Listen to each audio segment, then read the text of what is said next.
We zitten met de corona, we hebben te krijgen met de coronamaten. Er komt wat versoepeling aan. Dat is dus daar zijn, dat komt ik. Alleen gaan we zorgen dat die cijfers nog net de goede kant op gaan. Dus we moeten misschien aan de wacht wezen en wacht blijven op het feit dat we elkaar net meer besmetten moeten dan dat nou al het geval is. Dus nou, Elsenien is al een jaar lang dwaande met die coronamaatregelen. Elsenien weet wat er van men verwacht en vregen wordt. Maar ik weet dat dus inwoners verstandig genoeg binnen dat zij goed omgaan zullen met de coronamaatregelen. Ik op Koningsdag.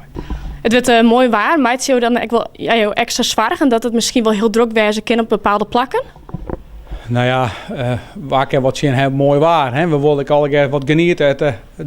De mooiteit is wat let dit hier. Mensen willen de zinnen even de zinnen op het gelaat hebben en ervan genieten. En dat begrijp ik heel goed in de natuur. Maar al de gloks, wij hebben in wat eerst Friesland de ruimte. Dus jou we die ruimte en neem de ruimte. Geniet van de natuur, maar blijf wel op afstand van elkaar. En dat als je niet om daar wat een hoort krijgt, zodat men dat oude hier dient heeft, dan komt het helemaal goed.